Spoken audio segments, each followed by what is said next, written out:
one correction, not the Colombians, because that's so the it's old world. I go for the old world. yeah. So it's named after Columbus. That's why they call it the Columbian Exchange. He came over and then they started trading between the Americas, the old world. Yes, very good. So the Columbian Exchange, they were trading crops, food, animals, and disease. So we know that the Native Americans got sick. So if looking at this map, the map that I gave you, what's different? What's the difference between what they were trading in the Columbian Exchange and what they're trading in the triangle trade? There's like a small difference that's really important and is connected to our opening. Oh, I agree.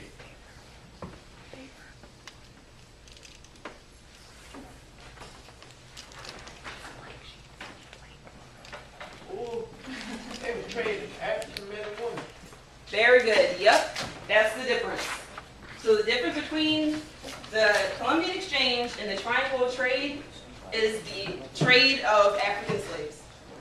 So eventually, at one point, they were just trading animals, they were just trading food, disease, and then they decided, oh wait, it'll be really profitable if we just start trading human beings. So they put African slaves on a boat and they sent them over to America, and then we kind of already know the story, right? They put them to work, didn't pay them for centuries. And then we have people now saying they want to be paid reparations. Any comments? Any questions? Shimon.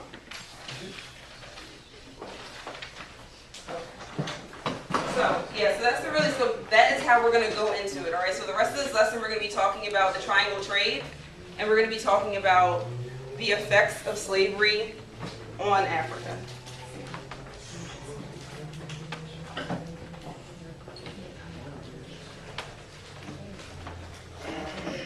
And then that's going to bring us to our next piece of paper. This one, there are questions. You will be able to answer them. And I want you to just look at the next map. This one here. So I need everyone's eyes up to the front so that you see what I'm asking you to do. You're looking at this map here. All right, and this is just focusing on the trade of slaves. And I want you to notice like where, and I'll read you the questions because they're here. What countries do you see on this map? What countries are represented? Where are the majority of slaves being sent once they leave Africa? And you'll probably see that from how big the arrow is. You have narrow ones and you have big arrows. Also, what does this map tell you about the slave trade? So just take a few minutes, fill out the worksheet. Remember that all the classwork that I give you, I grade. Okay, so I gave you progress reports yesterday. We're getting up to the midterm. This is really important that you understand this information so you can do well because the midterm is tomorrow. So, and do the work. If you have questions, raise your hand. Yes. But go ahead and do your work and then I will fish out your progress report. Okay? Yep, so silently you are answering the 3 questions on the worksheet. Yes.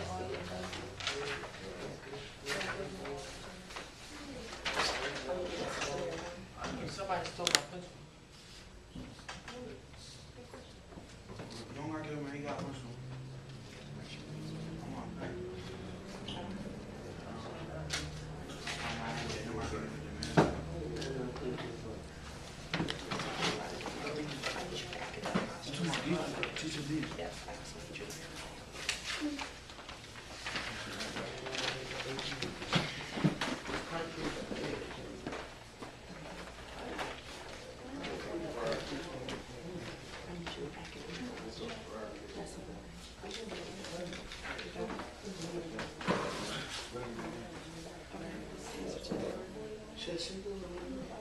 Yeah.